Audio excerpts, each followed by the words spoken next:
Hi, I'm George Chamberlain. I'm with the Center for Responsible Seafood here at the Aqua India Conference in Chennai.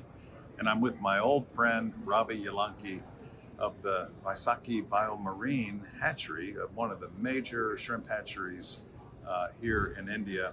And he's also president of the All India Hatchery Association this year. And so, with the quality of post-larval shrimp being absolutely critical to farm production, and India being one of the world leaders in shrimp production, I'd love to hear your thoughts. How is the hatchery business going, and what do you see as maybe some challenges, and where do you think the future lies? Actually, if you look at the hatchery infrastructure in India, it's one of the best in the world.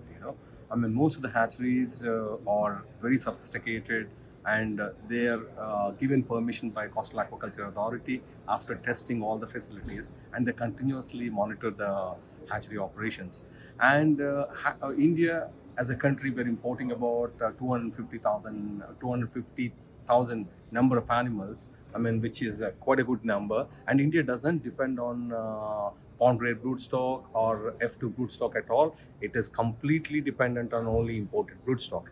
And off late, we're not doing well. As the industry is not doing good, the demand for seed has come down. I mean, if you look at the largest state in India, Andhra Pradesh, there the farmers have reduced the densities because of the problems what they've been facing for the last 2 years. And in other states, farmers have left the farms fallow. So 30 to 40% of the farmers have not gone for stocking. So the overall demand has come down this year. So most of the hatcheries are struggling to sell their seed I this year. see. So, is this related to disease problems at the farm, or is it related to the price of shrimp, or what do you see as the biggest challenge here? Yeah, the major issue right now is the diseases.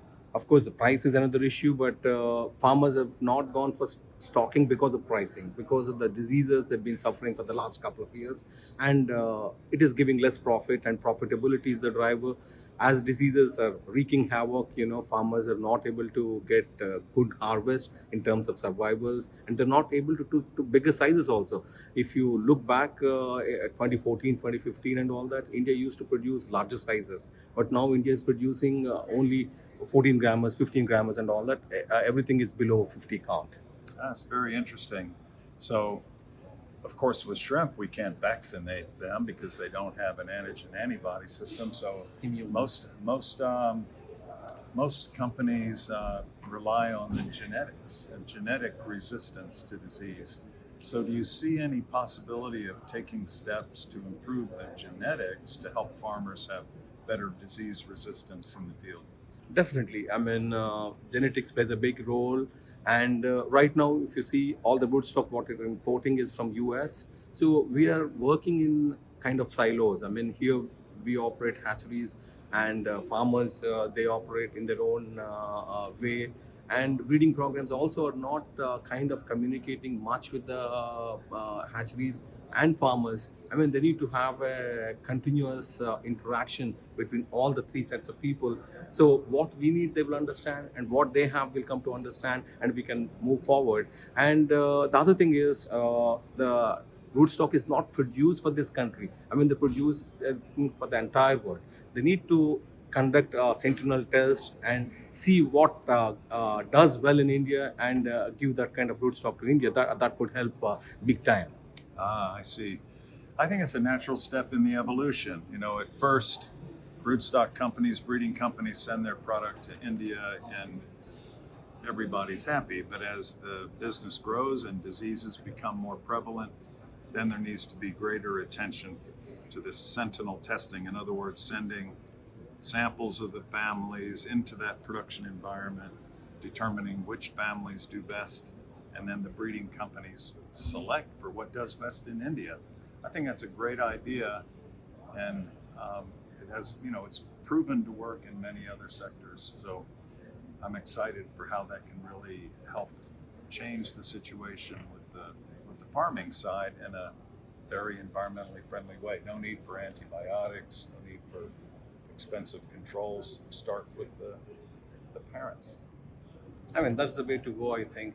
Actually, we have started a dialogue with all the breeders. We have called for a webinar. All the breeding companies in US, they've participated in that breeding program, and we want to continue this dialogue. I mean, then only we can go for improvement, and they will come to understand our issues, and we will also understand their issues. And the problems in India, if you look at in the farming, the major issue is EHP along with pathogenic bacteria.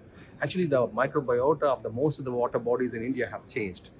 We have pathogenic bacteria. It might not be Vibrio parahemolyticus, but equally pathogenic bacteria is there in Indian waters. That's one of the major issues. Right. And of course, none of those affect human health, but they do certainly affect shrimp health. Absolutely. And there are, clear solutions and a pathway forward. And, thank you for your leadership in helping to find the root causes, bringing experts here to this conference, and finding a pathway. Definitely. I mean, we can move forward this way only. We need to work collaboratively because our industry is fragmented. So collaboration is one big solution. We need to work together. And we would like to work with people like you so that, you can advise us, you can train us, and it would help our industry big time. It's my pleasure anytime. Thank you, Ravi. Thank you so much.